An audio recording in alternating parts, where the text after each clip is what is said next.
and welcome to PFF Fantasy Football Podcast. I'm your host, Ian Hartitz, and today we have our weekly DFS edition of the podcast. Going to be breaking down everything on the DraftKings main slate. Cash games, which are head-to-heads or 50-50 type formats, and tournaments where we're trying to take down hundreds of thousands of people, go try to win you that money. So, when we're talking about these guys, we still like them in season long to an extent, but just keep in mind, we're looking at salaries, value based on that, and this is specific to the DraftKings main slate, which starts at 1 p.m. and ends after the 4 p.m. games are over. So no night game discussion here.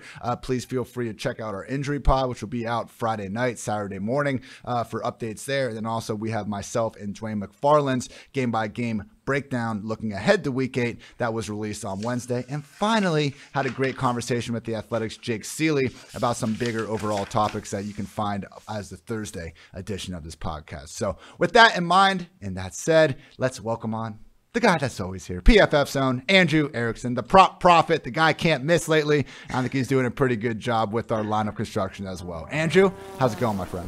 It's going good, man. It's going good. The props are profitable. You love to absolutely see that. And I actually had a PFF subscriber DM me this past week with his DFS lineup, and he scored 202 points on DraftKings. And I know that he said he looked at my DFS cheat sheet that I write every week, and he listened to the podcast. So, I can't even build a lineup this good. So I'm glad that at least other people are taking in our information that we're going with and constructing the right lineups to win money. So that was really great to see. I had a nice week. So I understand that everyone's lineup is like a play or two away from really busting. But my hand of Godwin, when he reached out for that last touchdown, if we had an extra 6 inches, Andrew, I might just be like unemployed right now, just, out in Cabo somewhere. But alas, here we are, ready to talk some week 8. So as always, we're going to go through kind of our cash game construction first. And again, we are just trying to get the highest floor possible. Don't care about ownership in this discussion. So Andrew, I don't want to say I fully doubted it last week. I think you kind of got me around on it, but here we are, death, taxes, Jalen Hurts is our cash game QB. Who cares if 40% of his production is coming in the fourth quarter? It works out. And maybe, just maybe this week against the Lions, we could actually see 60 minutes of goodness instead of 15. Yeah, man. If it's not broke, don't fix it. It's Jalen Hurts in cash every single week. It's worked up. It's worked every single week that we've played him. And every time he's on the main slate, I win money. And every time he's not, I don't win nearly as much money. So, yeah, I'm going to continue to play Jalen Hurts in cash until he gives me a reason not to. The rushing equity is there. Over 50 rushing yards per game for Jalen Hurts. He's been a top 12 quarterback every single week he's ever started an NFL game and played the full game. So it's just, and you have the Lions. What matchup could you possibly ask for that's better? Per PFF strength of schedule tool, it's the best matchup. Now, the Lions aren't necessarily giving up the most fantasy points to quarterbacks, but it's because of the way that they're kind of distributing their fantasy points allowed. But from an efficiency standpoint, they're the least efficient defense. So yards per attempt, quarterback rating, all rank in the bottom 3 to opposing passers. So, this could be a ceiling spot for Jalen Hurts. Again, he's been kind of inconsistent with some of these tougher defenses that he played, but back in week 1, he played a really bad Falcons defense, and he looked really good in that game. So it's been more up and down since then, but this is probably one of the softer matchups he's ever going to have, and this game could actually be a little bit more back and forth and not all garbage time Hurts. So I think that you just kind of put him in your cash lineup, and you check one box off, and you move on. Very easy to stack to. You don't necessarily have to because of how much of Jalen Hurts' just domination comes on the ground, but we got Dallas Goedert at just 4.7K. His usage without Ertz was exactly what we were hoping for. Also, Devontae Smith, who hasn't quite been a world beater yet, but still we're seeing him pop as one of the top receivers in the league in terms of air yard share. He's sitting there at an affordable 5.5K. And hey, you can even get Kenny Gainwell, who, as we know, is going to catch plenty of passes, all the way down at 5K. So I really do think it's Hurts without really much of a question, because you look at the QB pricing, we have Jameis at 6K, and then the only guy that's in the middle of the 6K sphere is Ryan Tannehill at 6.6. Obviously, he has the risk of any game turning into the Derrick Henry show, so we don't feel good about him in cash. Then we got Burrow, Stafford, and Josh Allen just as massive favorites where they might not need to keep their foot on the gas against their respective opponents. Then we got Tom Brady against the Saints defense that made him look awfully mortal the only 3 times they faced, at least when he's been in a Buccaneers uniform. Finally, Justin Herbert against the Patriots, which gave him his worst game from last season. I'm not out on those guys as, GPP quarterbacks by any stretch of the imagination, but I think Hurts' price tag, his matchup, what we know already, which is he's a fantasy god, makes him the easy cash game quarterback of week 8. Now, Andrew, at running back, Darrell Henderson remains way too cheap. He, I think, would be costing well over $7,500 at this point if he hadn't kind of dudded last week, but all the uses were still there. We're feeling great about him. And I also think that Joe Mixon sitting there, I believe, what is he at? 6,900. Yeah, there was some concern about his pass down role last week. Samaje Perine played all but one third down out there, but it's the Jets. League's single worst defense in PPR points allowed per game to running backs. We know with them setting up as, I think, 8.5 or 9-point favorites at this point at least, the Bengals are going to be able to be in a positive game script to Mixon's benefit. So I think at, just 6,900, he is someone we can get in there. After that, it's interesting, Andrew. I kind of have Henderson, Hurts, and Mixon as like my locks at this point. From there, yes, we can go up to Najee, particularly if we want to save some at tight end, which we'll talk about in a little bit. But I also really just think we don't have to go up above 7K this week at running back because your guy, Juice, Khalil Herbert, is all the way down there at 5.4K at home against the 49ers defense that is good, but we got 3 defensive linemen expecting to be out again in Kinlaw, D Ford, and there's another guy whose name escapes my mind at this point. And Herbert, we saw Damian Williams come back and it didn't matter. He was used even more often basically than he was the week before. So Andrew, talk to me about kind of why you might want to go all the way up to Najee versus just going down to your guy Juice, who you've been telling us about since April. Yeah, I mean, you make a compelling argument, especially with my guy Juice. I think that he's in a really good spot this week. And I was actually, when I was doing the rankings for those kind of RB2s, it was Herbert, Mitchell, and Hubbard were all kind of back to back to back. And I was they're all kind of in pretty similar situations. They're all kind of the lead backs. And it's weird because they're all day 3 rookie running backs. And they're all starting running backs in the NFL right now. It's absolutely wild. And I actually ended up putting Herbert ahead of both those guys after I kind of just did a little bit more research because he's getting the work and he's probably been the best running back out of the 3. Hubbard has gotten the touches, but he has not been nearly as efficient where Herbert has been delivering despite whatever opponent they're playing. So I think that if you are paying down, at 5,400, that makes sense. With Najee, it's just the safety of how often he's using that offense. His expected fantasy points per game it's off the charts. He has more expected fantasy points per game than Derrick Henry. Than anyone. It's 39.9 per game. That's bonkers. And that was the whole point of why we talked about Najee Harris as, you guys, the role, the volume.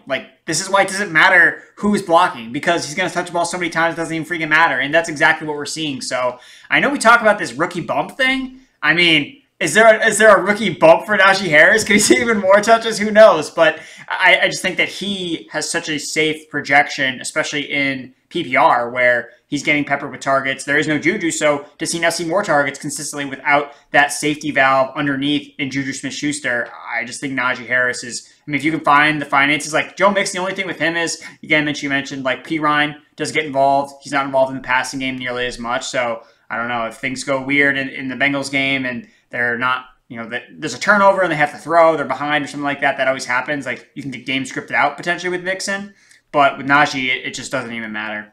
So I actually misspoke before. I want Herbert and Henderson locked in, not as much Mixon. I think you can go from Mixon up to Najee easier. Obviously, going from Herbert up there is a lot of extra money there. But yeah, Najee, that'd be funny. The post-buy bump for Najee. He starts getting 45 combined carries and targets per game. Why the hell not? So yeah, cash game. Really, people, Darrell Henderson and in my opinion, Khalil Herbert, just really too underpriced relative to their 3-down roles in winnable enough spots. And yeah, Najee or Joe Mixon, I think, are both really quality guys to fill out that.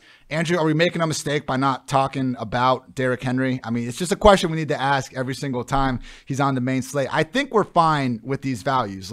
Again, expected points, Najee has more than Henry. I don't know why he's $1,400 cheaper than Derrick Henry. Are we just approaching the king more in tournaments this week? Yeah, I think that's kind of the way you want to do it. You never want to completely fade Derrick Henry because you're just not going to want to look at yourself in the mirror at the end of the day. But I mean, he's really, really expensive. So that's why I don't think he's like a cash game because we have the alternatives. Like if there weren't these obvious running back plays, like, I mean, Darrell Henderson, like you said, like he shouldn't be this price. It's just because he didn't fire last week against the Lions just because of, the way that things played out. It's not like he played bad or it's like, oh man, Darrell Henderson sucks. It's like, no, like he did everything right, just didn't end up finding the end zone because Cooper Kupp was scoring 40 points. It's just, he just ran bad. So, I mean, is it going to happen again against the Texans? I mean, probably not. Like, I doubt that that's going to happen again. So, Henderson's the last time you're going to be playing that he's this cheap. I mean, we have Joe Mixon. We have Najee. Like, we have these other guys that are also involved as 3-down backs. So, I don't think you need to pay up for Derrick Henry, especially because he's really expensive. Like, that's the reason why you can actually – it's not even because Derrick Henry is a bad play. He's never a bad play. Just a matter of, okay, well, what are you going to put around him? Because he can't score all the points for you on his own most weeks. So let's look at tight end real quick. I think there's two real options. I know you have Jonnu Smith down there. He did come back and start the week off with a practice, but I don't know, man. I saw they were really trying to force feed him the ball in the beginning of that game, but I just don't think we need to really take that leap of faith with Dan Arnold sitting there at just 2.8K. We got burned because he got hurt, but James O'Shaughnessy screwed us in week 2. Andrew trusting the Jaguars tight end. But here we got Dan Arnold playing an every down role with, I think, 14 targets over his last 2 games. And, we don't have Chark there. He is legit the number 3 receiver inside this Jaguars offense. Trevor Lawrence has been playing better. Obviously, hey, if we can get Dan Arnold on Jamal Adams multiple times per game, we like that matchup. We like that matchup 8 days of the week. So I think Arnold at 2.8K probably makes the most sense because, again, just after kind of going through some lineups, seeing what the roster looks like with Arnold versus Dallas Goedert, who, again, is great, but we can use that 2K we're saving in salary, I think, a little bit better elsewhere. So are we in on Dan Arnold as our really just cost saver this week, Andrew?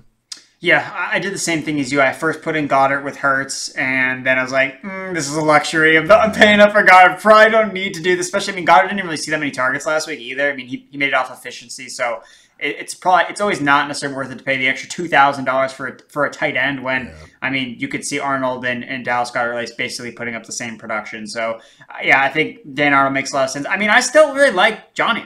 I think if Johnny was healthy, I think I would probably still play him over Dan Arnold, just because, like you mentioned it, they were force feeding him last week, but they've been doing that all year long. Like his target rate per route run, 32%, is second best in the NFL behind only Cooper Kupp. But he doesn't run routes.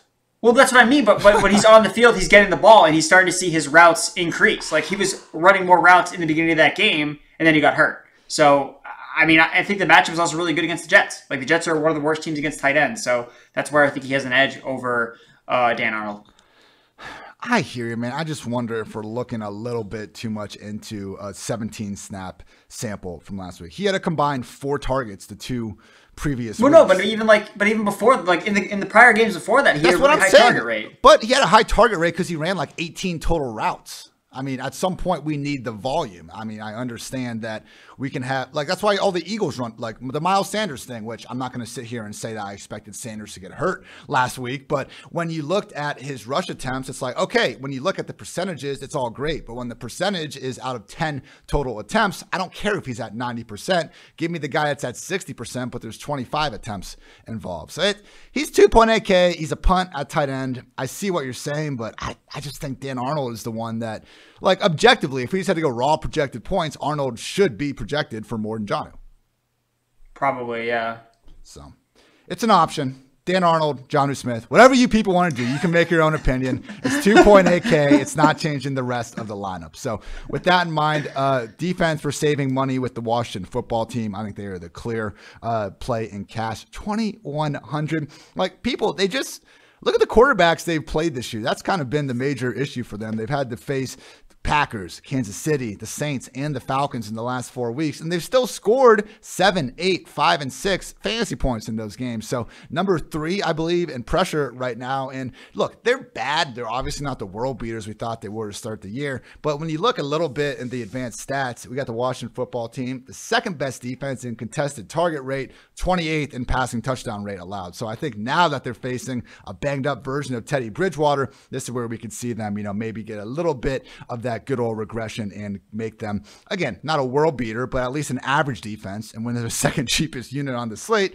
yeah, I'll take them anytime. So with that in mind, again, I think this is the pretty much good core. Oh, and also, now on the wide receiver, Andrew, we both had him down. Chris Godwin, I think, at 6,400 just makes all the sense in the world. Fully expecting Marshawn Lattimore to be tracking Mike Evans all over the field. Sounds like Antonio Brown, even if he's not going on IR, is still a week away or two from returning. And look, I don't think wide receiver, cornerback, individual matchups are the biggest thing to hang your hat on. Usually more of a tiebreaker. But you look at what Lattimore has done to Mike Evans. I mean, in the playoffs last year, 1 catch, 3 yards, 1 touchdown in week 1. 1 catch, 2 yards, 1 touchdown. He had 64 scoreless yards another time. He got goose egg the previous matchup before that. So I just think Lattimore, who, to his credit this year, he really shut down Devontae Adams. He shut down Terry McLaurin, and he was an offensive pass interference call away from shutting down DK Metcalf. So Evans is capable of winning any matchup. He did against Lattimore in that week 1 a few years ago when Fitzpatrick was under center. So it's not a guarantee, but even if Evans wins, that doesn't mean Godwin can't win in the same game. So I just think Godwin at 6,400 makes a lot of sense. So that's basically the core that I think people should definitely be rolling with. That's Jalen Hurts at QB, Darrell Henderson, Khalil Herbert at running back, Chris Godwin as one of your receivers, Dan Arnold at tight end, the Washington football team on defense. After this, Andrew, I think is where it gets interesting because we got some 5K wide receivers that I think make a lot of sense. How about you talk to the people about Michael Pittman and T. Higgins? Yeah, I think these guys are just both in really, really good spots this week. I mean, Michael Pittman he's the alpha in that offense. And I know that the one bad game he really had this year was when T.Y. Hilton came back against the Houston Texans. But I think that was really more the Texans rather than T.Y. Hilton being fully back. We know the track record with T.Y. against, he literally, go to the Wikipedia page, T.Y. Hilton is the owner of the Houston Texans. So he always finds a way to be productive against them. I'm just not, how confident are we that Hilton's even going to finish the entire game? We don't know. So it was also Paris Campbell that game. So if only T.Y. returns, and he is, Campbell's done for the season, it looks like. It's fine if Hilton's there. It's a great matchup again. Yeah, Pittman has, he's ranked 3rd in terms of routes run per dropback rate this season, 95%. He's on the field all the time. He's running routes like an alpha wide receiver, and that matters. It's pretty eye-opening when you actually track the routes run, and it's a really good way to view how the teams view the receivers. It's if you're on the field all the time as the only receiver, then the team views you as the alpha wide receiver 1. And it's kind of interesting looking at the Bills receivers, for example. Diggs is not running the most routes on that team. So I just think it's kind of an interesting thing to look at. But the fact that Pittman was able to 4 catches, 105 yards, 1 touchdown, again, in the friggin' monsoon.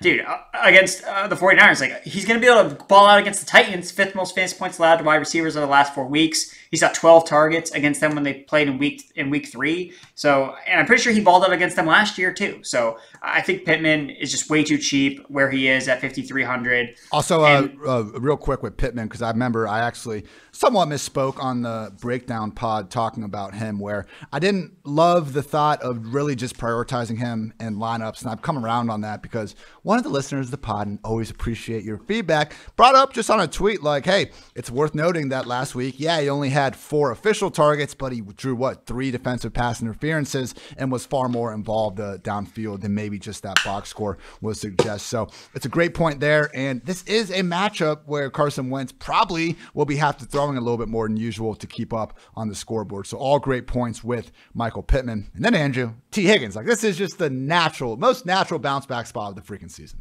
Yeah, it's the New York Jets, who are the whipping boys of the NFL. And, my Patriots, had a great game against the New York Jets last week, putting up 53 points. The Patriots aren't even a good team, okay? They've only beaten rookie quarterbacks so far this season. So, Davis Mills, Zach Wilson, and Mike White, who's not very, I don't even know if he's a rookie. It really doesn't matter. But T. Higgins, again, you saw, depending on what you're looking at for targets, either saw 15 or 16 targets. I've seen both. Either way, it was a boatload of targets last week, and it was all a lot of high value variety targets, 2 end zone targets, 3 targets, 20 plus yards, 177 total air yards. And it was actually, Joe Burrow, all the accurate targets he threw, Higgins caught. So if you look at Higgins' PFF grade from last week, it was a top 12 grade. And it's kind of weird because he had less than a 50% catch rate, but it's because he caught all of his catchable balls, and Burrow was just missing him constantly, whether it was in the end zone, whether it was downfield. And I mean, the fact of how great Burrow is playing right now, that's going to regress. Yeah. Burrow has a top 10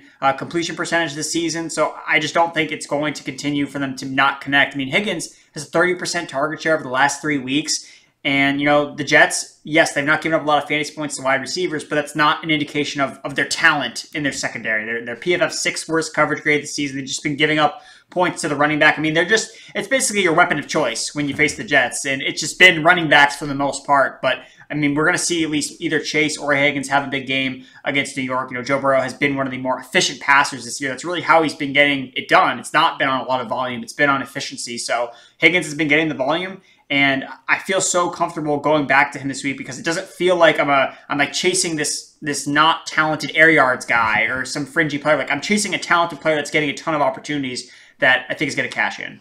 Dude, he was like 3 feet out of bounds. It wasn't close to a real catch, but he went up with one hand and like OBJ'd a dude in the end zone on one of them. Like, yeah, I'm with you there. So yeah, people, this is what I was saying. Like, again, Hurts, Henderson, Herbert, Godwin, Dan Arnold, and Washington. And from here, you have options because if you want to go Pittman and Higgins and save some money, you can get all the way up to Cooper Kupp or Derrick Henry in your flex spot to finish out your lineup. That's reasonable. Or you can go one of Pittman and Higgins, go up into the 6K range to fill out your wide receiver spot with a Calvin Ridley, with a Deontay Johnson, with a Keenan Allen, whoever you want. I think they're all three in very good spots and are worthwhile cash game plays. You can get them and then go down to Najee Harris in your flex spots. So I think, again, Hurts, Henderson, Herbert, Godwin, Arnold, Washington.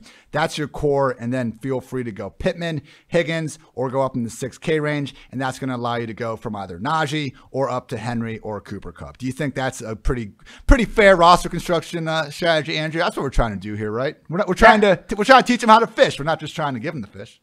Yeah, no, exactly. I mean, because there are things that change. Like, we're not going to be able to, hold your hand necessarily on Sunday morning at 11:30 when there's breaking news about X player being in. Like, teaching you the skills is part of the game. And, we can't hold your hand like during late swap too. Like, you got to know, like, hey, I play Chris Godwin in cash. Oh no, I'm dead. Oh, let's swap to Cortland Sutton. Here we go. Like, same price, boom. So it's things like that at least I've learned in my experience playing DFS. It is really important to learn the tools and how to build the right lineups and to think the right way. It's also part of the fun. Like, you're strategically thinking through it. It's like not just fun. All right, here are the answers to the test. Like, just put them in it and go. Like, yes, that's if it's profitable, then yes, it's fun. But I enjoy the game theory that goes into it. And remember, people, Andrew will not be here tomorrow night. He's got his ninth a year anniversary with a girlfriend. Has a nice ring to it, Andrew. I don't know, just my 2 cents. But Andrew's not going to be here, but I'll be back with Dwayne McFarland Friday night to go through all the injuries. And we talk season long DFS, just whatever on that pod. So we'll talk about potential pivots from there. But yeah, on Sunday morning, that's when you're going to want to make sure you get a big once over because things change in the NFL. We'll see what happens between now and then. Before we move on to tournament plays, just want to take a quick break to pay some bills because right now, people, you can get 25% off any PFF subscription if you use code FANTASY. Andrew's DFS kit, Dwayne's utilization report, my wide receiver cornerback breakdown, all that and every single piece of locked article content can be yours with the PFF subscription. You can get 25% off with code FANTASY. All the DFS tools you could want. We got a lineup builder, we got ownership reports, and again, so much more. Player prop tools, betting dashboards. I guarantee you will get your money's worth with this deal. Again, use code FANTASY for 25% off any PFF subscription. Make you a smarter fantasy football player, smarter real life football fan, and just a better person overall. So again, use code FANTASY for 25% off any PFF subscription. And also, NFL fans hungry for a big win this week, DraftKings Sportsbook, an official sports betting partner of the NFL, has you covered. New customers can bet just $5 on any NFL team to win their game. And if they do, you win $200 in free bets. Winner, chicken dinner. It's that simple. Yeah, just pick the Rams over the Texans this week. Doesn't have to be too hard, everyone. Download the DraftKings Sportsbook app. Use promo code PFF. Bet just $5 on any NFL team, aka the Rams, to win their game and win $200 in free bets. If they win, you win with promo code PFF this week at DraftKings Sportsbook, an official sports betting partner of the NFL. Must be 21 or older. New Jersey, Indiana, or Pennsylvania only. New customers only. Minimum $5 deposit, $1 wager required. One per customer. Restrictions apply. See DraftKings.com/sportsbook with details.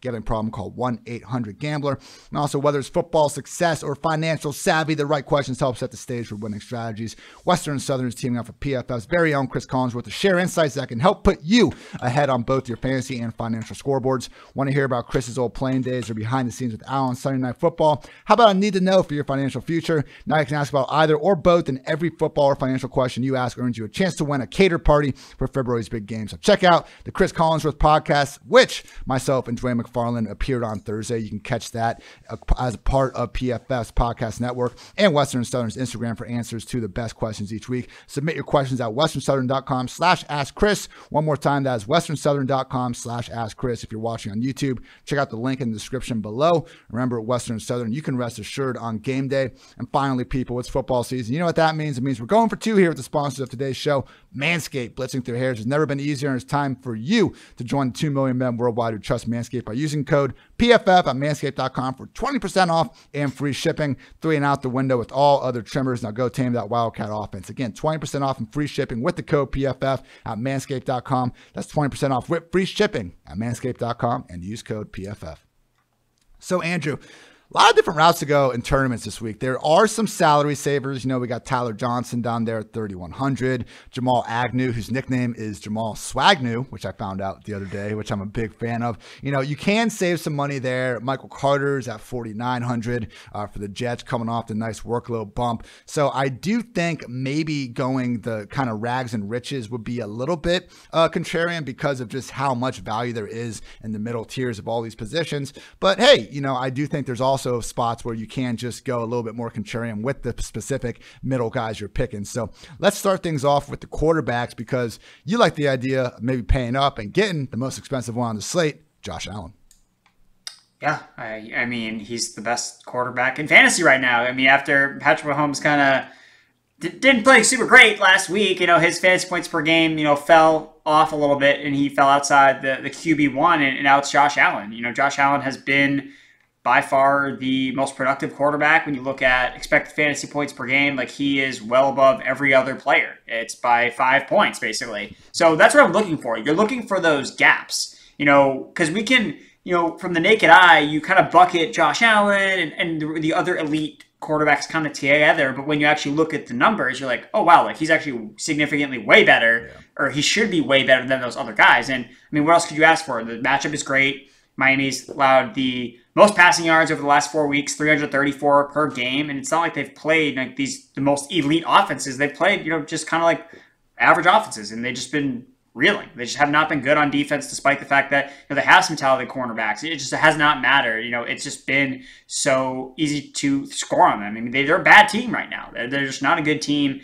And I think Josh Allen, too, because there's no Dawson Knox, I think it makes it a little bit easier to figure out who to stack him with. Just one less guy, you know, it makes it a little bit easier to figure out, okay, who am I going to play him along? Because that's really what it matters when you look at quarterbacks, because no one is just rostering the quarterback. And I think you made this point a couple times. You're not just rostering the quarterback and his salary. You're rostering the quarterback and his salary and his weapons, unless you're not going to stack, which if you're not stacking, then you're playing suboptimally. So I think that's really important. That's something I've been trying to do a better job of thinking, like, it doesn't really matter what Josh Allen's price is. It's what's Josh Allen's price plus Emmanuel Sanders, plus Cole Beasley, or whoever you decide to pair him with. And there's a lot of value receivers on Buffalo I like a lot, including Gabriel Davis, so he should see a bump in usage without Dawson Knox. So there's a lot of ways to use Josh Allen and be different, because it's not super obvious which guys to play him with. But one less guy without Knox, I think it does make it a little bit easier. So I like Josh Allen a lot. It's a good point on Gabe Davis. He's right there with the Tyler Johnsons and Jamal Swagnews of the world that I mentioned before. And yeah, Josh Allen just also owns this Miami defense seemingly. Last 6 matchups, the Bills have scored 42, 31, 37, 31, 56 in that Week 17 massacre, and 35 points earlier this year. I know the defense has had some touchdowns in that stretch, but either way, people, Bills have been dominating the Dolphins on the scoreboard as of late.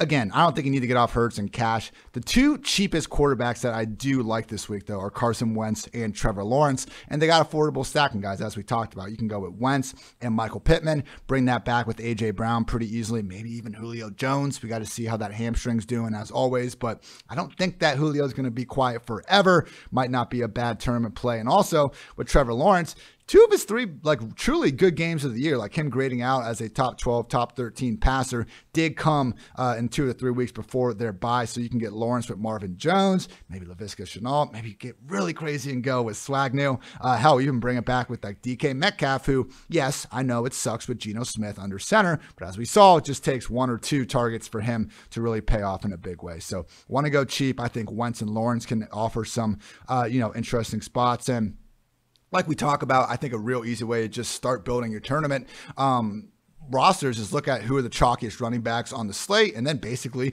pivot off them to those teams' quarterbacks if they are someone that we can get behind in fantasy. And we have that, Austin Eckler being priced up where he is. He's expected to have some pretty high rostership. So why not go to Justin Herbert with Keenan Allen and overly priced Mike Williams, but still someone that can put up a big game nonetheless. Mike was practicing in full to start this week after that knee injury, so that was great to see. And yeah, I understand last year New England Patriots completely blanked the Chargers 45-0. I did look a little closer at that, and it seemed like the Bill Belichick strategy was just not to blitz Justin Herbert at all. It was only 9% of his dropbacks he got blitzed. That was way down from, I believe, their like 24% rate in other games. So this year, Herbert, against the blitz, he's PFF's 13th highest graded passer. When they don't blitz, he's 14th. So Justin Herbert, other than that Ravens game, has been dominating just about everyone. And, okay, I know you're a Patriots fan, Andrew, so I'm apologizing for shitting on your squad. But, okay, they shut down Zach Wilson and Mike White last week. Like, congrats. Do you want a freaking medal? Before that,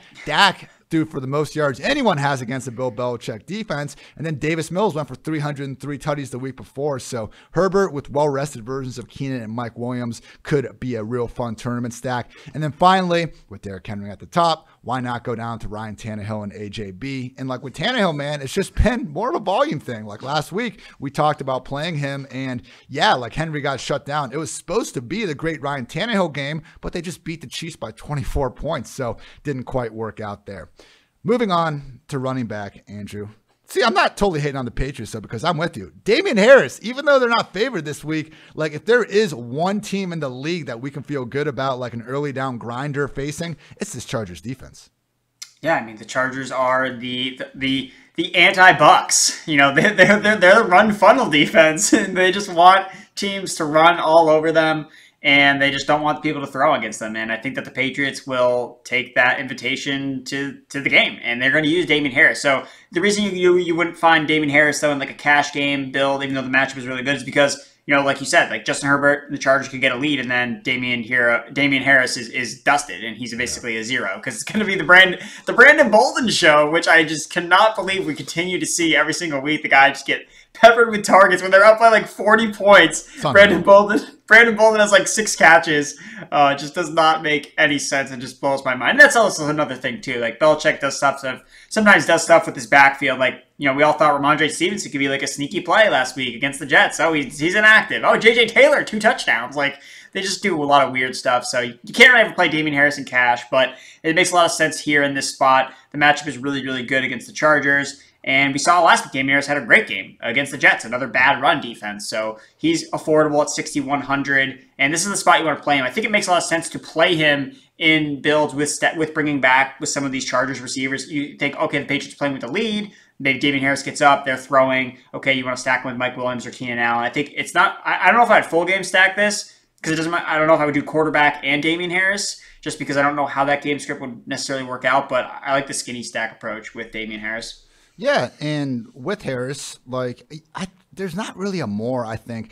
What do we always talk about with Belichick and like Josh McDaniels, how much they change their team per week, like to basically combat what the opponent is not good at. That's why when the Patriots played the Saints, when they played the Buccaneers, these two teams that just load the box, and really, if you just look at like average depth of tackle and some of these like yards before contact metrics are almost in a tier of their own. Harris had 10 total rush attempts in those games because why would they feed him the ball against those juggernaut front sevens? Now we have a Chargers defense that is literally like if you pick a rushing metric, there's a very good chance they're dead last in it. And we saw them play the Browns and the Ravens before their bye and not change anything. And they just really allowed themselves to get run all over on. So it's always possible they change the strategy coming out of the bye. But again, McDaniels and Belichick, smart guys. It makes sense that Damian Harris would be the focal point of their offense this week. Love that call in tournaments. some other guys we have there. Nick Chubb returning. Andrew, I thought that was a good guy for you to list. I mean, okay, D'Ernest was great. I think he'll have a role that's not, he'll play more than 5% of the snaps. I'm not sure he's going to be like Kareem Hunt. There's a chance, though, that we just see Nick Chubb take the hell over. Back in 2019, when Kareem Hunt was suspended for those first 8 games, we had a different type of Browns team going on, different coach and all that, so not a given. But we saw legit like 99% snap rates during the stretch. Kareem Hunt last year without Nick Chubb was playing almost every single snap. So, again, I do think D'Ernest will have a decent enough role. But Nick Chubb, he doesn't even need 90% of the snaps to potentially hit a couple home runs. And obviously with the Browns expected to do their thing over the Steelers. I think they're 3.5-point favorites or so right now. Chubb could have that good game script. And if we want to get disgusting, what about David Johnson? So, Andrew, this is actually good to talk about from like a season-long perspective too. As I'm sure many of you saw on Wednesday night, Mark Ingram got traded back to the Saints. Ingram, I think, is a pure handcuff for Alvin Kamara. I would not expect the same sort of standalone volume we were seeing from him with Kamara in 2017 and 2018. David Johnson's the interesting one, though. So, Andrew, this is the way I kind of looked at the situation.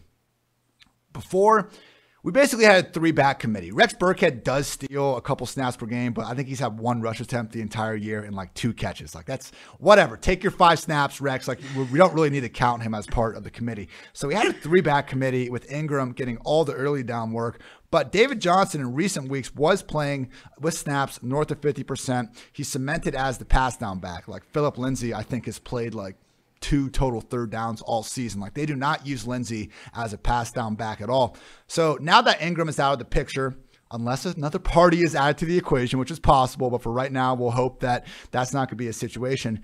At least the backfield is down to 2 guys. And if Lindsay's, he played 4 snaps last week. If that's going to persist, then David Johnson might take the hell over. So for me, David Johnson is someone worthwhile picking up, seeing what his snaps look like this week, maybe playing in tournaments this week, because his best case scenario is a true 3-down, barely leaving the field workhorse on a bad team, but that hasn't stopped James Robinson and DeAndre Swift from balling out over the past 2 years. Whereas Lindsay, his best case scenario is taking the majority of Mark Ingram's carries, which already weren't helping Mark Ingram be a fantasy asset in the first place. And Lindsay still is not going to touch the pass down work. So to me, Andrew, I think David Johnson is definitely the one that, again, don't freak out about. Don't go call your mom's friends and trying to tell everyone to go pick this guy up in fantasy. But if anyone is going to have a true sizable enhanced role because of this trade, it's David Johnson. Yeah, I mean, he's at 4,200. He's $200 more expensive than the stone minimum running back play, and it makes sense with the way that you would build a lot of rosters this week. It's interesting that who's the most popular receiver on the slate.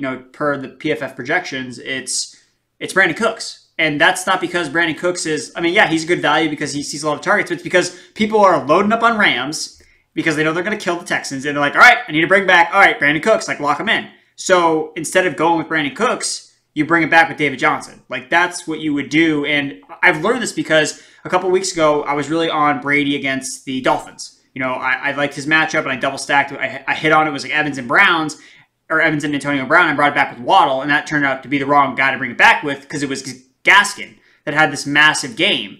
And that's what we could see from David Johnson. It's obvious. We're looking for volume here, and you just kind of laid it out. There's a perfect scenario why David Johnson will see more volume. And it's not us guessing. It's they literally took out a guy from the offense.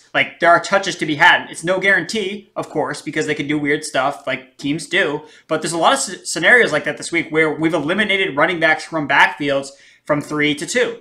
And that's going to make a difference. And we're chasing the volume. We've seen it so many times this year where guys we were Dearness Johnson, oh yeah, he got volume. Oh, RB1, sick. It just happens. So yeah, I think David Johnson, and even just talking it through, listening to you talk, I'm actually more excited. I know I put the skull emoji next to his name in the when I sent you. Take it off. Take the skull away. But no, yeah, I'm kind of buying into it a little bit more myself now that we talk about it. I think two other running backs that are benefiting from just their teammates leaving the equation. Michael Carter, only 4.9K. So Coleman was out because of a hamstring last week. He wasn't a pure healthy scratch. We'll see if he's back this week. Either way, even when he was playing before the bye, the usage was trending towards Michael Carter. So, I do think the Bengals will probably beat the shit out of the Jets. But crazier things have happened, and he was the overall RB6 last week, largely because he caught 8 or 9 passes out there. So Carter is in play as one of the cheaper backs. And also, wow, finally, maybe people don't get too excited, but Myles Gaskin at 5.6K. Now that Malcolm Brown is on the injured reserve with the quad injuries. So we can live with Gaskin and Salvon Ahmed. Now, it's not a given. I saw a funny tweet from Kyle Yates over at Fantasy Pros where it was like, Malcolm Brown's out of the picture, time for Myles Gaskin. And then there was that Big Bird like kicking down the door meme. It was like, here comes Duke Johnson to take over some stuff. So it could happen. If Duke Johnson is, I got a hello from everyone's favorite college football writer, Seth Galina, in the other room. But as I lose my train of thought. With Gaskin, yeah, we could see Duke Johnson activated, added to the equation, and that is problematic. But even then, he's not going to be taking seemingly much of the early down work. So I think Myles Gaskin, having eliminated at least one of these players, does have some allure this week, at least a little bit more than usual. And with Khalil Herbert, man, we'll see what again, Thursday rostership will be updated by Sunday. Make sure you stay on top of this as new things emerge. But Khalil Herbert's cheap enough that I might just be getting him in tournaments and cash games alike if people aren't going to pay attention to the man. Let's look at some wide receivers here, Andrew. A lot of interesting options. Let's talk about Deontay Johnson, maybe even Chase Claypool, because there's no Juju anymore. He's out for the season. And before the bye, we got some hype in the early parts of the week, enough for me on some desperate fantasy teams to go pick up James Washington. He's not even playing. It's just Ray McLeod taking the slot snaps, and Roethlisberger isn't really throwing it to him. So shout out to Ray, son of legend Fox McCloud, who saved the universe back in the day. But it really just is Deontay Johnson and Chase Claypool now on the outside against a Browns defense that, could make life miserable for Big Ben and company. But volume is volume, man. These guys should have a ton of it.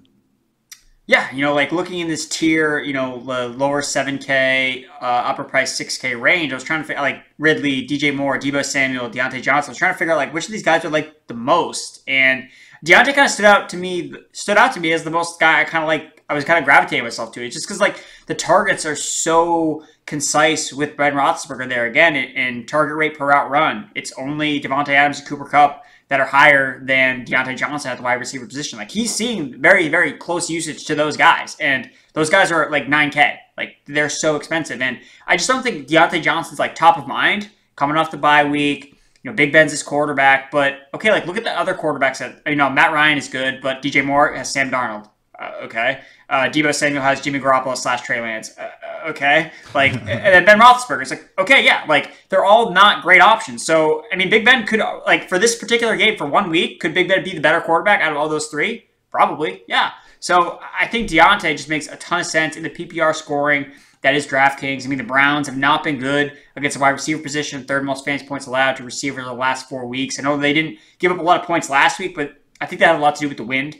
For the Denver Broncos, just not really able to push the ball downfield. Courtland Sutton got the ball. He was making plays against the Browns secondary. So I think Deontay's in a really good spot. I just don't think he's not popular. And he just gets targets. So I'll just take it to the bank. Just his price point, I think is the reason why it's one of the most natural bounce back, get right spots for Calvin Ridley at home against the Panthers. So I think people are going to him, or just $200 cheaper to Chris Godwin, who I'm not against. You don't have to fade. Not every single spot in your tournament lineup needs to be a contrarian guy by any stretch of the imagination. But when we can get someone that's still Deontay is one of only 7 guys, I believe, maybe 6, averaging at least 10 targets per game this season. Yeah, anytime we can get him with also reduced ownership, we're feeling good about that. If you really hate yourself, you can keep going back to Robbie Anderson. Everything I said last week remains true. The targets are there, but Sam Darnold sucks, and it's not working for Robbie. So one of these weeks, it'll work out, but I am not not going to be the torchbearer this week, but if he does bust out, I'll say I told you so. Keenan Allen, just again 6.5K against that Patriots secondary that got fleeced by Davis Mills and Dak Prescott. I do like the idea of again going just against Eckler a little bit and really focusing more on those Chargers pass catchers and Herbert. And then finally, just some dumpster dives. If you want to go under 4K, Amon-Ra St. Brown, Van Jefferson, Jamal Swagnew, Gabriel Davis with no Dawson Knox, and Tyler Johnson. Anyone else you want to talk about here, Andrew? I do want to mention Quez Watkins. Oh. He stood out to me the last couple weeks. I've mentioned him in the DFS cheat sheet because he's been getting a lot of high value targets. He's seen targets in the end zone. He's seen targets downfield, and everything's kind of going in his favor. His route participation is going up. He actually tied Jalen Reagor in routes run last week. So, he's been more productive than Reagor, straight up. It has not been close between those two guys, who's been the better receiver for the Philadelphia Eagles this season. And, the one thing that Quez Watkins offers and brings to the table is explosiveness. He's top 5 in terms of yards per reception, yards after the catch per reception. And when we talk about this Lions defense, that's what they give up. It's just these massive plays, these huge, big plays, ranking, highest explosive pass play rate allowed this season. So he continues to see and trend in the right direction. So he's 4K. So again, the price isn't even super, it's not even that great. It is not super, super cheap, but that's why nobody will play him because he's not really super, super cheap. So I think Watkins makes a lot of sense. We like Hurts. We like the Eagles against the Lions. So Watkins, I think, is a guy that I would not be surprised if he puts up 20 fantasy points because he has a couple big plays, takes off a couple chunk plays there. So that's one guy I want to mention. And then I have to mention Jerry Jeudy. The more I just kind of talked about and did research on him, I was like, dude, I want to play him everywhere I can. And I am not obviously the injury thing is probably what makes him a stay away in cash if you can't get down to him, just because we don't know if he's on a pitch count or something weird happens. But if he's full go, he should friggin' go off in this game. 7 targets in week 1, caught 6 passes for 72 yards, and he did that on 59% of the routes run, per dropback. So he wasn't even playing the entire game, and he already had 7 targets, which was tied with Noah Fant for the most. And if you look at the football team, we know that the defense is terrible against wide receivers, second most fantasy points allowed, but they're also very specifically bad against slot receivers. So the most receptions and completions allowed to the slot, and the way that the Broncos receiving core is now, without KJ Hamler, Jeudy should play the slot. It's going to be Patrick and Sutton on the outside with Jeudy operating inside. And if the Denver offensive line is letting pressure, Teddy's going to look for his first outlet, which is going to be the slot receiver. So I think Jerry Jeudy makes a ton. He's under 5K. He's 4.9, and just to get someone that's that talented at that cheap of a price is, I can't pass up on it. And he was 24 snaps in the slot, only 7 out wide in week 1 with KJ Hamler in action. Obviously, Hamler is on IR, so really not a big deal there. And yeah, Judy's at 4,900, right? Yeah. Yeah, that's in cash. It's just so easy to go up to Pittman or Higgins. I don't think you need to worry about. But yeah, in tournaments, absolutely. Real quick, we're getting some even more David Johnson hype going around the industry. Aaron Wilson, who's a respected beat writer for the Texans, wrote an article for Sports Talk 790.iheart.com, and his exact quote was, "The 1-6 Texans are now expected to feature David Johnson, their primary running back last season, yada yada yada, again with Ingram gone, and increase the role of former Denver Broncos Pro Bowl runner Phillip Lindsay." So we'll see. Again, it just matters how much that role increase is, because if he can just even get half of what Ingram is leaving behind, that'll put him in that flex upside RB3 conversation. It's just a matter of we can't have Lindsay just take all that. So it sounds like things are wheels up for David Johnson. Well, Andrew. he got 13 touches last week. So, okay, like worst case scenario, he gets 15 touches. If you're telling me I can get a running back that gets 15 touches, more so that are coming as receptions at 4.2K, if I just tell you that blindly, you're going to be like, all right, where do I sign? You're gonna sign up for that. And yeah, it's gross that it's the Texans and it's a team that has a low ceiling, but how I described the situation, load up on Rams, fade Brandon Cooks chalk, play David Johnson. And Tyrod at least gives them a chance not to win, but to at least not look like the worst offense ever invented. You look at they had the great game against the Patriots where they lost 25-22. Other than that, they have scored 5, 3, 0, and 9 points since losing Tyrod Taylor. So Tyrod was like actually playing awesome in his first 6 quarters. Like you look at, I know it's a small sample size. He played the Jaguars and 1/2 against the Browns, but truly, people, like maybe just maybe we get Cooks and one other viable fantasy option out of Houston. Okay, quickly on tight end. I think there's, without having Kelsey or Waller or Mark Andrews on this slate, I just think there's really a lot of options to go. In case for any of the top guys, we mentioned Dallas Goedert, TJ Hawkinson, 5.4K. Easy enough, bring back if you're trying to do the Bengals stack. Mike Gesicki is a 5K wide receiver. Like, it's just one of these things where I think people almost, because I talk about this all the time, like I'm not bitter that I missed out on him. It's annoying. I wish I was just right on every single call I made throughout the offseason and ever. But it's just like, I went through today. I looked at every single starting tight end in the league. It's not like this happens elsewhere, is my point. Only 2 tight ends have played more than 70% of their snaps in the slot or out wide. Kyle Pitts is at 73%, pretty close to the borderline. And there's Mike Gesicki at 94% snaps. Even our PFF guy, Brad, was quote tweeted me and was like, Gesicki should push for the wide receiver designation. Didn't help himself out though by going to tight end U over the summer. I hope that, crushing some beers with Greg Olsen and Travis Kelce was worth it, Mike, because you're going to lose yourself money if you would just join my agency that turns tight ends into wide receivers. This wouldn't be a problem, but it is what it is. You can get a 5K wide receiver that DraftKings is going to call a tight end. What other guys are you liking here, Andrew, as far as tournament tight ends go?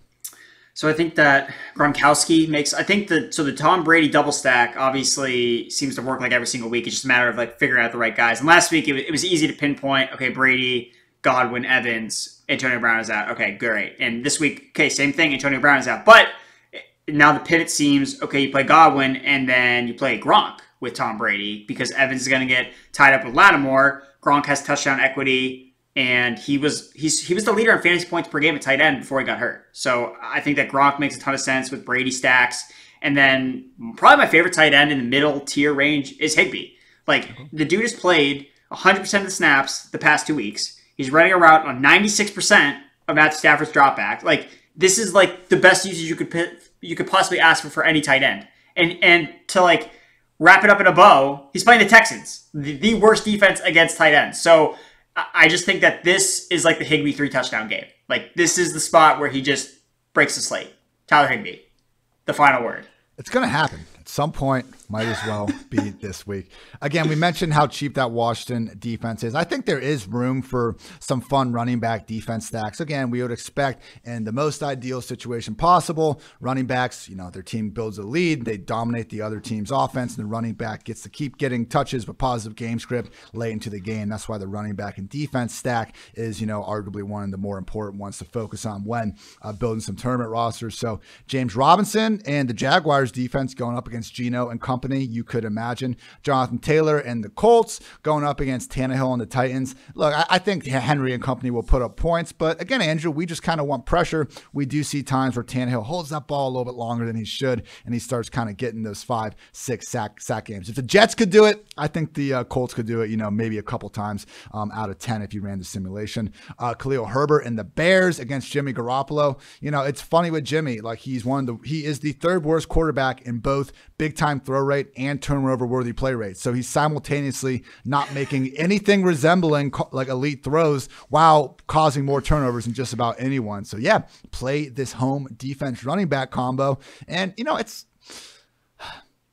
I guess Justin Fields doesn't deserve to be a favorite against anyone, but I really don't know that the 49ers deserves the sort of love they're getting going into Chicago. Also have Alex Collins, who was more banged up last week. I know Rashad Penny came in and started to eat a little bit more into his usage, but still really dominated the overall touches in that. Obviously facing a Jaguars team that I don't need to tell you all hasn't exactly been playing great football all year. So Collins in the Seattle D. And then finally, our guy, Cordero Patterson, getting more snaps as a receiver, more snaps as a running back than ever. He is on a solid, as we're seeing, Atlanta offense. And I think if you want to go ahead and just fire up that Atlanta Falcons defense, won't be the worst thing in the world against Sam Darnold, who might be the worst quarterback in the world. And all those defenses are under 3K. So I think there's a lot of different ways to go where these defenses aren't in, they might be bad defenses, but when you're a bad defense facing a bad quarterback, movable object meeting a stoppable force, something has to give there. So any other defense notes, Andrew? I mean, are you sure you don't want to pay up for the Rams? Now $5,100. Are they more? They made them more expensive. I don't get it, dude. The Goff? Dude. Yeah, of course he's more expensive. The Rams defense is more expensive than Goff. It's more expensive than Tyrod Taylor. For the second straight week, the Rams defense is as expensive or more expensive than the quarterback they're facing. No, Goff's at 52. Rams they moved 51. Up Goff. I bet that had to be a conversation in DraftKings headquarters. So like, can we do it? Can we do it? And someone's like, no, sorry, we just can't go that far. All right, favorite stack. I am looking at, I mentioned this before, but for tournaments, I think going Carson Wentz with Michael Pittman. We finally saw the rushing upside back with Wentz last week. That was the big takeaway from that monsoon of a game. So, now that he should have controlled weather from the friendly confines of that Indianapolis Dome, I think going with him and Michael Pittman, bringing that back with A.J. Brown. It's an affordable stack that gives you a lot of upside. And maybe even Julio Jones, depending on how that hamstring injury goes. I tweeted this out earlier, but like Julio himself isn't playing worse. He's averaging 2.39 yards per route run. Last year he was at 2.46. Year before he was at 2.33. The problem is his targets per game, 5.4 this year, 7.6 last year, 10.5 in 2019. So I get it. He's not the consistent world beater, but if we get target spike for one game, I think he'll be just fine. So, Andrew, favorite stack? I'm loading up on my Rams. So, Stafford, Cooper Kupp, Tyler Higbee, bringing it back with David Johnson. Yes! All the David Johnson. Here we go. Name the podcast after him at this point. All right. Now, for the main event, everyone, the prop profit is here. 9-2. 9 wins, just 2 losses, and he is just killing it over at Prize Points. So, Andrew, what do you got for the people this week? Where's our free money coming from? Yeah, so there's a lot of, they've been slow to get out the player props this week. They're slowly chugging along because I'm just stealing all of their money, apparently. So they're very hesitant to put lines out. I think I single-handedly moved Chase Edmonds' rushing yards line from Thursday night, but we'll see. So what I like, so the first one that kind of popped out to me was Alvin Kamara. So he is sitting at 60.5 rushing yards. So he didn't reach 60 rushing yards last week against the Seahawks and their terrible run defense. And they just traded for Mark Ingram. It seems like it's a pretty clear indication that, hey, we want to pull back Alvin Kamara, like running in between the tackles, get him outside, throw him the ball, and use him that way. Like he's been used basically for his entire career. Because I think they figured out like giving this guy 20 carries a game is like not sustainable long term. Yeah. So Sean Payton says Mark Ingram's going to play. I believe that. Like he's playing running back. It's not rocket science. Like he's playing running back. So I think Mark Ingram will siphon into Kamara's carries, and I think that limits his rushing production specifically. And then also they're playing the Buccaneers, like a defense that you don't want to run the football against anyway. So I'm very hesitant to think that Kamara is going to have these high rushing total games when his strengths are as a receiver anyway. They add a Mark Ingram, and they're also playing the Buccaneers. So I'm going to take the under on Alvin Kamara's 60.5 rushing yards. And then I am going to take the over on Cordarrelle Patterson's rushing yards prop, which sits at 44.5. And so the cool thing about this one is it was actually at 53.5 earlier this week. And I wanted to take the over then. But I waited because I was doing some other things. And then, I'll go on to Prize Picks. I'm like, hey, it went down. Like, perfect. Like, this is perfect time to now take the over on Cordarrelle Patterson's rushing yards. Because, again, we saw last week him really kind of take over that backfield over Mike Davis. He outtouched Mike Davis 16-4, and he was seeing all the majority of carries in the backfield. So I think Patterson, especially against this Carolina Panthers defense that's been really susceptible to the running game the last couple of weeks. Over the last 4 weeks, they've actually allowed the most rushing yards to running backs. It's been specifically on outside zone runs. And, of course, the Atlanta Falcons under Arthur Smith, ranked number 1 in the NFL in outside zone rushes per game at 14. So, yeah, I wrote in my, one of my articles, hammer the over on Patterson's 53.5 rushing prop. Got to get the editors on that. It is now sitting at 44.5. So, yeah, if you can get an even better line on Patterson's over. Alvin Kamara under 60.5 rushing yards. Cordero Patterson over 44.5 rushing yards. You heard it from Andrew Erickson, the prop prophet himself. Go to pff.com. You can check out Andrew's always excellent content offerings. These guys, fantasy football start, sit them up, buy low and sell high targets based on high value opportunities. The week 8 fantasy football rankings, waiver wire pickups, trade candidates. The kid is working hard. And by kid, I mean we're like the same age. So don't mean any insult by that. Andrew, great stuff. As always, anything else you want to get off your chest? No, man. I got off my chest the Rams defense already, so we're good with that. I'm just excited. Week 8, this is fun. We're halfway there, man. I can't believe it's gone by this fast. So, hey, we only have a couple more. We got like 8 more main slates left, 7 or 8 more, 9 more actually. So let's get it done. Halfway there, living on a prayer. For Andrew, I'm Ian. Thank you as always for tuning in the PFF Fantasy Football Podcast. And until next time, take care, everybody.